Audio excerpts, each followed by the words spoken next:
Hi, good morning. Welcome to another Bleak Kind vlog. Um, it's been a little while. We were really interrupted by COVID and then struggled really to get back on track with things after that. And things have just got a bit busy. But here I am giving it another go. We've got back into a bit of an exercise routine, which has been nice. I've brought my running club back yesterday, so we had our first group run yesterday morning, which was really good. It's a women's running group. Shout out to These Girls Can Run. And there were 4 of us and 3 babies, which was lovely. Speaking of which, if you hear gurgling, my glamorous assistant is here, helping me, so it's not me gurgling away, it is her. Say hi. And I'm actually doing this on the floor in my son's bedroom because unusually it's the clearest space in the house. Doesn't happen very often and probably won't happen again for a while. But as you can see, I just wanted to talk a bit today about running gear and exercise gear. I say running because that's what kind of I do most of, walking and running. And quite often say, which is true to a degree, that running is great because you don't need much equipment. And you just kind of put your trainers on and go, which is true. But I've got a huge collection of kind of exercise gear now, which I've accumulated over the years. And it's only recently, probably since having children and breastfeeding and my weight fluctuating quite a lot due to being pregnant and breastfeeding, etc., that I've thought a lot about kind of the clothes I wear and what's comfortable, because it can be a kind of make or break thing really, as to whether you actually get out to exercise or not. If it's not comfortable, you're less likely to do it. So I've got into the habit of laying my clothes out the night before. That helps me to make sure I'm going to exercise in the morning. I'm best doing exercise in the morning if I can. On a day shift, that sometimes means going out at 4:30 in the morning, because I have quite a long drive to work. When I'm not at work, the best exercise for me is when I exercise with a purpose. So when I've got a job to do. So I quite like taking the kids. The boys go on their scooter to nursery and school, and I take the baby in her buggy, and we scoot there, and then I walk back, and that means that I do over 3 miles most days of the week when I'm on maternity leave, which is really good.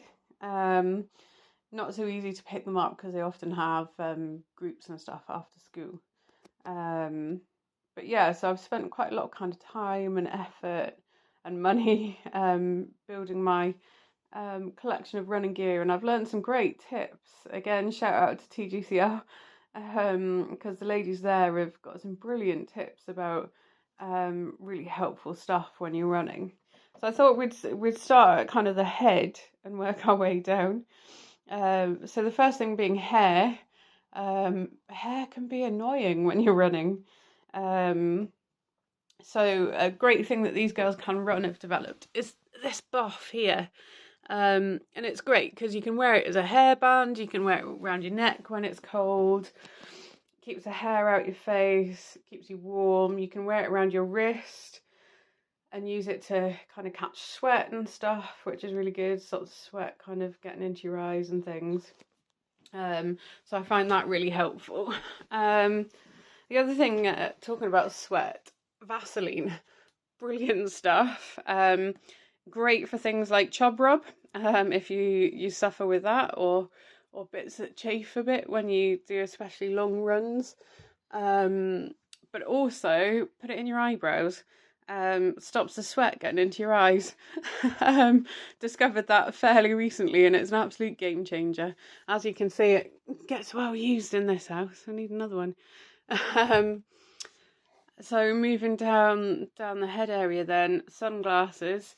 I tend to find even when it's slightly bright, um, if I can get headaches from kind of squinting and stuff. So I wear my sunglasses quite a lot. Probably the only time I don't wear them is if it's raining. A good tip for them is a strap on the back to keep them on your head. That's quite handy. And these are just, I think they're intended as cycling ones. Had them quite a while now. But whichever are comfortable for you, really. It's worth spending some time and a little bit of money finding ones that are comfortable and durable if you've got children that like to pull them off your head. Other gadgets, I suppose, earphones. There's so many different types of earphones you can get, and it's personal preference really. These ones I just got free when I got my mobile phone upgraded. And they're kind of bone conducting, so you can either have them so that they drown out background noise, or you can have them so that you can hear what's going on around you, which is quite good for safety, especially as a woman kind of running on my own sometimes when it's dark and stuff. I like to listen to stuff. Great time to listen to audios for promotion exams if you're going through that. Also great time to kind of listen to podcasts and just switch off and kind of lose yourself a little bit, and just have some me time, some time out. So yeah, it's a very personal preference, I think. I used to have some that had a kind of wire between the ears, but again, Bluetooth. You really just have to kind of do a bit of research and decide what's most important to you with headphones. For me, I use those because they were free, and that's pretty important. So I have, in terms of gadgets as well, I have a Garmin running watch. Very lucky to have got this from my lovely husband as a birthday gift last year. I'd had a previous one that my brother, who's a runner, had got for me, and it was a few years old, and battery wasn't lasting very long. So Andy got me this one, and he was bearing in mind the TGCR colours, so pretty in pink. But you don't need a fancy running watch. I would say it's helpful to have some kind of stopwatch that you can stop-start. And if you want to know the distance that you're going, you could plot it on something like Map My Run, which you can get on laptops and what have you, or plot a route, an app like that. Work out how far you're running and then just time it. And that will give you an idea of kind of your progress really in terms of getting faster. And I always think that's quite helpful for kind of motivation. It's always good to know that what you're doing is working and that you're improving. Other than that, step counts are really helpful. I think wherever you are in your fitness journey, particularly helpful if you're right at the beginning of your journey, and you get an idea of roughly how many steps you're doing a day, and one of your kind of small marginal gains that you can work on is even just increasing your step count by 1,000 steps a day initially. So if you work in quite a sedentary role, you might only be doing 2,000 or 3,000 steps a day, and start looking to increase that. So maybe kind of, your first week, your sole aim might be to increase your steps by 1,000 a day to 3,500. And that's a really good place to start from. On a day where I don't do the school run for one reason or another, I might only do kind of 5,000 steps a day. Yesterday I did the school run, then I walked to the doctor's, Then I did my running group, and then I walked home. So I walked over 8 miles. It showed up as about 17,000 steps on my watch by the end of the day. But I think when I'm pushing the buggy, it doesn't necessarily pick up all the steps I'm doing. But it's really important to just try and get your non-exercise activity levels up, which you can do by, parking the car further away, using stairs instead of lifts, that kind of stuff. And you will find that you increase your fitness, and you kind of get more active without really realizing it. And things like, don't underestimate walking either. If you've got the option to walk to the shop instead of driving, walk the school run instead of driving, it really all helps towards being fit and healthy. So other than gadgets, then clothing wise, so this is something I bought quite recently, and it actually quite frustrated me, because it's a running bra, but it's a nursing bra as well. So just like a nursing bra, you unclip that and then you're able to feed. Obviously important for me at the moment with having a 4-month-old, and wearing exercise gear for a lot of the day, most days. But the frustrating thing about it was that it cost 50 quid. It's a lot of money.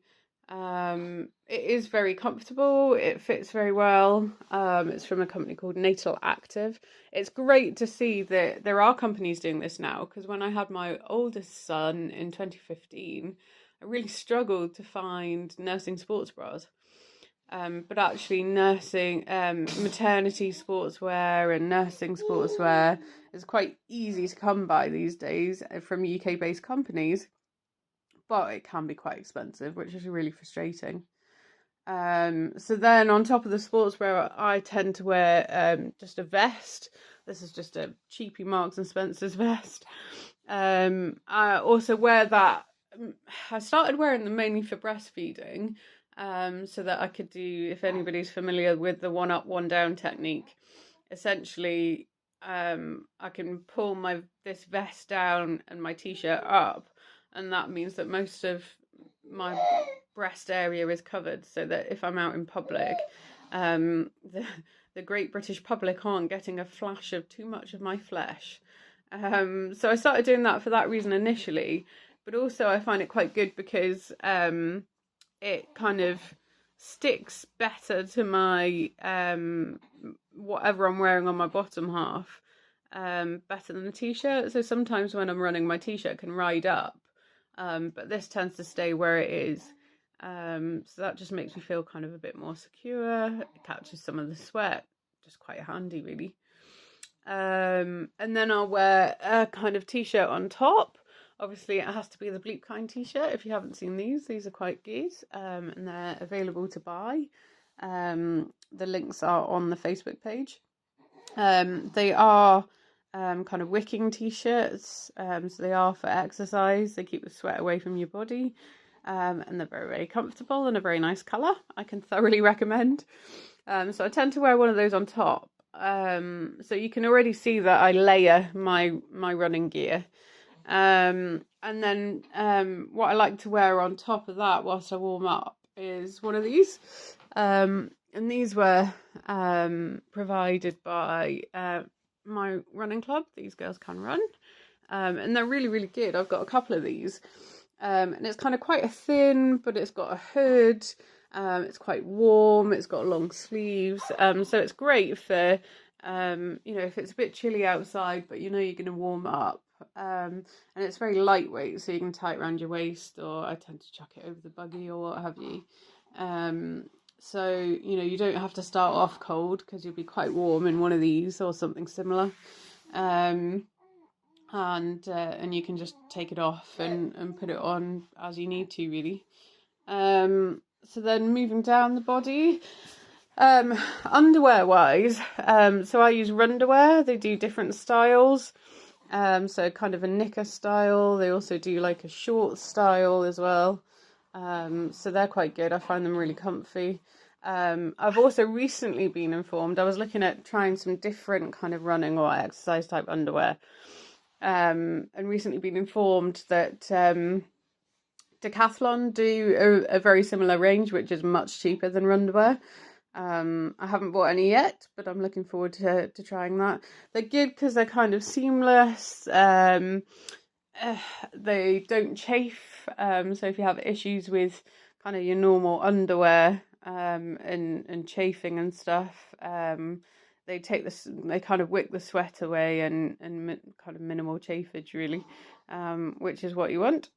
And then again, these girls can run. Have been brilliant at just developing their own sportswear from their suppliers. That really listens to, particularly, obviously it's a women's running group, so particularly what women like to wear.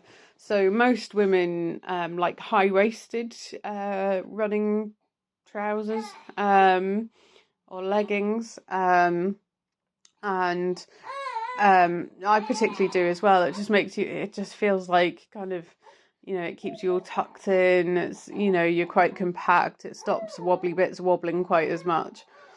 So these are high-waisted. They've got a pocket in the back. They've just these girls can run. Have just ordered some new ones actually, which I think have got a pocket in the side as well for your phone and what have you. These ones are capri style, which is quite good for when it's a bit warmer.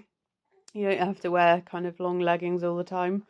It helps keep you cool, but kind of you feel quite secure in them as well. They're quite a nice kind of stretchy material. So yeah, that's important. It's important that kind of they're hard wearing, so that in places, for example, if your legs rub together when you run, the seams are really, really strong, really well made. I've had these quite a while and there's kind of no sign of wear and tear really. So really good value for money, and a comfortable fabric as well, which is really important. Another thing that's really important, so obviously with running, most important thing is your feet. So I really struggle with my feet. I just always have since being a kid, and I have problems with my back. I've got collapsed arches, all those fun kind of things. So I always really struggle with my feet. And these were recommended to me by the awesome guys across at Body Positive, and they're Thorlos socks. And I really, really like them. They're really comfortable. They give a bit of extra padding on your feet. They take the sweat away. Again, it's very much down to individual preferences, really. But I find those really, really good. Other ones that I know are really popular, and I've got some actually, are More Mile. They're really good. Generally, any running shops can help you with suggestions. But I find these things really helpful when people suggest them, word of mouth really. So yeah, running socks are important. Also quite like long socks that cover your calves, good to wear with shorts and things. Trainers, again, really important. We talk a lot on the group about trainers, and I think I've shared my experiences a few times in comments on posts and stuff about trainers. These are my current trainers. I need new ones. These ones have done probably well over 500 miles by now, and need some new ones. But so when I came back to running after having my middle child, I went and got a gait analysis, because little did I know that the hormones and pregnancy and breastfeeding, etc., can actually cause your feet to change size, and it can have quite a significant effect. So I went to get a gait analysis. I was recommended a pair of trainers which were Hoka. And I used those, and I was getting injured all the time. Knees, hips, and I just kind of put it down to overuse and things like that. And then I decided I really wasn't getting on with the Hoka trainers, and I decided to change. And quite a few women in my running group were using Brooks, so I was keen to try a pair of Brooks, and quite helpfully these were the right colour as well for our running group. So the pink and black. Unfortunately, you can't get these anymore. I've looked everywhere. Um, and as soon as I changed from the Hokas to the Brooks trainers, all of my injuries disappeared. Didn't have any more problems with my knees, didn't have any more problems with my hips. And I've lived in Brooks ever since, and would recommend them to everybody. Again, it's personal preference, and just because they suit me doesn't mean they're going to suit you. But they are really popular running trainers. They're not overly expensive, and there are kind of a variety of websites where you can get them kind of quite a bit cheaper as well. But I definitely recommend, even if you've had a gait analysis before, have one done regularly, because your feet can change for a variety of reasons. So go for a gait analysis, and get trainers recommended. And if you do start picking up injuries after changing to a different brand of trainers, consider trying another brand again, because it might be that. Brooks are particularly good, because they do a really good range of different types of trainers according to the level of support that you need. So because I've got collapsed arches, I need quite a high level of support. So these particular type of Brooks trainers give me that. And they'll be able to advise you in the running shop that you go to, about the best type of trainers, to suit your feet and what level of support you need. So I've talked for long enough. I really didn't expect this to take me 20 minutes. But every time I do this kind of thing, I learn how much I can talk. So I'm going to stop now. But it's great to be back doing the vlogs. I hope you found it helpful. Feel free to contact me if you've got any questions. I'm no expert. This is just information kind of going on what I've picked up over the years, really. And hopefully catch you again soon. Cheers.